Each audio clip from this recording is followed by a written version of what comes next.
Si Boss Gio. May dala kalapate. Kasi silipin natin yung kanyang training box imported din. Pang mabibigat. Yup, parang gagamba lang. Ang ganda ng ipon, tingnan natin. Bali bloodline yan, boss? Pure John Arden. Pure John Arden. Yung mata niya, oh. May gislap. Magkano kung kuha mo dyan, boss? Dito, ang kuha ko 10K. 10K. Mahal pala. Mahal pala, pero bibigyan daw niya akong isa eh. Ito lahat yan, Arden. Oo, sir. Puro pure yan. Puro Arden pala laman nito May training box.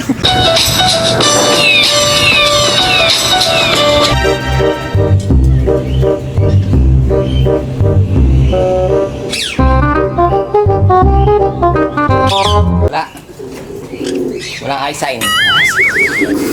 Hindi, naghahanap kasi ako dito mga sito ng mga kalapati ko kung baka mamaya meron silang eye sign. Medyo sinisipat-sipat natin yung mga ibang alaga natin. Baka kasi mamaya yung mga eye sign. Kasi lagi ko kasi na dumadaan dun sa akin pag tinitingin ako sa Facebook mga sito. Lagi dumadaan sa akin ang mga John Arden.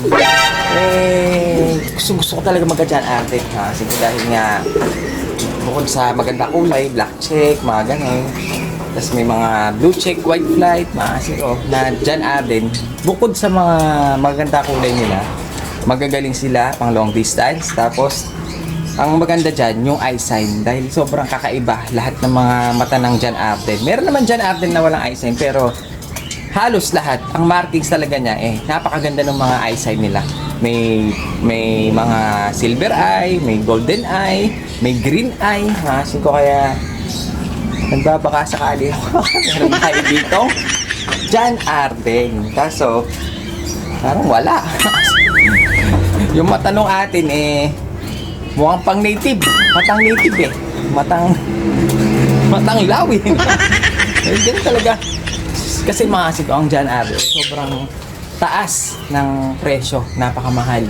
Lalo na kung mga island born o kaya direct import ang bibilin natin. Kaso, talagang wala siyang eyesight. Maasin ko yung mga ibon natin. Alam nyo ba, maasin ko, meron akong isang tropa na sobrang hilig sa John Arden. Lahat ng mga ibon niya puro John Arden. Ang mahirap dyan, hindi tayo makakuha dahil nga sa sobrang mahal.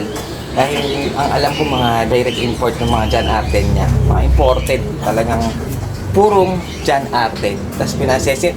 Ang mahirap pinmasig ko, sinesend pa niya sa akin yung picture, iniinggit pa tayo dahil wala nga tayong John Arden. Hindi rin tayo makabili. Kaya ito. Silipin na lang natin sa mga sigo dahil meron akong pinag-pair dito.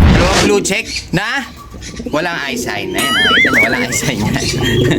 Pinag-pair lang natin dahil nga kailangan ko ng mga young bird ngayon. Dahil medyo maganda na ang panahon. Nakita nyo mga singko, naka-sensor pa yan. Kasi ito naman naka-combine. Combine ito ng NHPC. Tsaka nakalimutan ko na isang singsing niya. So yun, bali ito yung bagong pairing natin. Sana maganak sila ng guest. Parang gusto ko kasi maglabas ng blue check ngayon. Kaya blue check ang nilagay natin. Parang yung nauna natin sinalang blue check tsaka tan check naman. Pero ito blue check. Para puro blue check ang lilipad sa atin ngayon. So ayan mga sika, bali ito yung pinag-pair natin. Isang pair lang yan. Bali 2 pairs lang ang sinalang natin. Meron pa akong isa dito. Isang kak, mga singko, yan na makikita niya. Medyo maganda yung size niya. Blue check din siya. Tsaka, wala siyang eye sign dahil hindi naman siya John Arden. Wala tayong ganon. Bali, ito naka CTPR MacArthur. Nakuha natin ito sa tropa natin. Na, syempre, mga magagaling. Kaya, nakahirit tayo ng isa. Kaso wala akong hen na ipe-pair sa kanya. Mga singko, napakaganda niya. Blue check, medyo mailap nga. Isang blue check na naka MacArthur. So, yan ang paparisan pa natin ng isa pang blue check sana para puro blue check naman ang lilipad sa atin para hindi naman puro off color. Blue bar sana meron, kaso itong isang pair ko kasi iniwalay ko na nang itlog pa rin mga siko. Ayan yung PHA na naka Jericho tsaka MacArthur na matanda na ito mga singko, mga sinaunang club ata ito. Tingnan nga natin. No, kasi ko medyo matagal na sa akin 'to, mga super lolo na 'to mga 'to. Ayun naka MacArthur siya, tsaka SRPC. 'Yun, SRPC pala 'to. Medyo matanda na nga lang. Yan, ibibreak na sana natin to. Iniwalay ko na nga siya, nilagay ko na siya dito sa maliit na kulungan. Kaso talagang itlog pa rin. Pero syempre, hindi na natin papipisain yan. Ayun, pero yan eh. Kaso, syempre, wala rin silang eye sign. Alam niyo naman, mga ibon natin dito, mga walang eye sign. Ano lang sila, may eye lang sila. Pero walang sign. Yan, meron tayong tropa pips. Si Boss Gio. Dala kalapate. Kasi silipin natin yung kanyang training box eh, imported din. Pang mabibigat. Yup, parang gagamba lang. Pero gusto ko silipin pre, tapat pwede patingin. So, magaganda yung mga hawak ni Bossing eh. Ayan, ganda ng ibon. Tingnan natin. Bali bloodline yan, boss? Pure John Arden. Pure John Arden. Highland born. Tingnan natin yung eyesight. Yung eyesight. Singko. Imported yung parents niya. Bali, ito island board na to. Yes, sir. Island board na. Island Napakaganda board. ng ibon, no? Yung mata niya, oh. May gislap. Magkano kung kuha mo dyan, boss? Dito, ang kuha ko 10K. 10K. Mahal pala. Mahal pala, pero bibigyan daw niya akong isa eh. Tapos, ito lahat yan, Arden. Oo, sir. Pure yan. Puro Arden pala laman nito May- training box. May mga pedigree lahat. Lahat meron. Oo. Bali, itong sabi mo kanina, pati itong T-box kasama. Imported Oo. dito eh. Yan, galing mismo kay, Kay? shipment box mismo ni Michael Buwick. Ni Michael. Oo. Ganda ng training box niya. Pang-imported. Nakakita akong ganito kapag may bagong shipping. Kali Rico Nabong, ganito yung niya eh. Tingnan nga natin. May mga naman pala lahat oh. Parang gagamba mga 5. Ayan, wala. Inaano lang, ayan oh. Tapos divider siya, pwede siyang tanggalin. Pwede magbuo Parang gusto kong makakuha ng Arden. Sa ito, meron tayo isang Arden eh. Eto, breeder. Breeder, green eye. Wala. Check. Yun, ang ganda ng ibon. Malabo.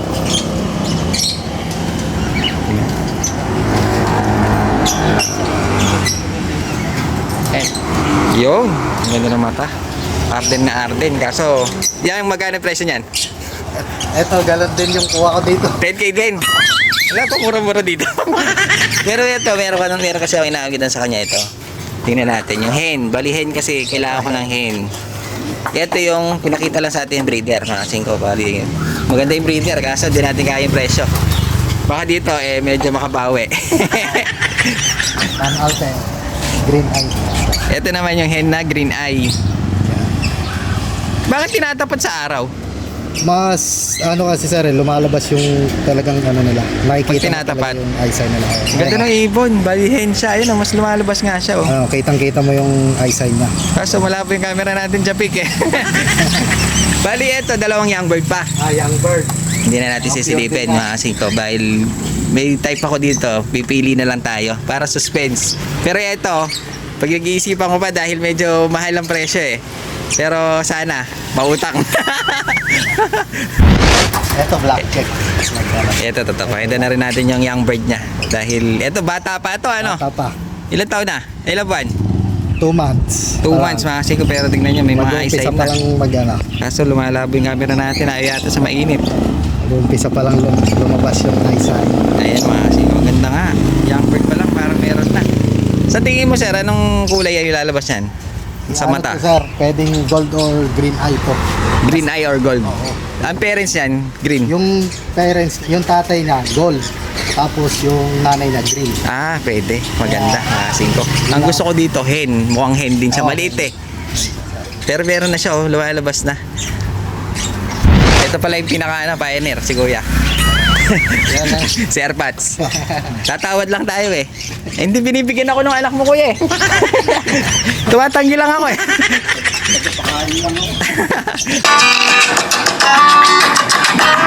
Grabe mga alaga ni Kuya, may mga papel pa. Puro dyan Arden pala to. Mga 5, tignan natin oh. Tignan nyo, gaganda. Ang sarap kumuha kaso sobrang tataas. Ang gaganda ng mga eyesight, mga 5. Kaso mahal, hindi kaya ng budget. baka sakaling maawitan natin si Kuya, baka bigla tayong pautangin. Ano sa tingin nyo? Mautangan kaya natin to si Kuya? Sayang, gaganda ng mga ipon, no? Yun, no? Ano ko yun, pangarap ko lang yun, eh. Ay, bahala na, masin ko.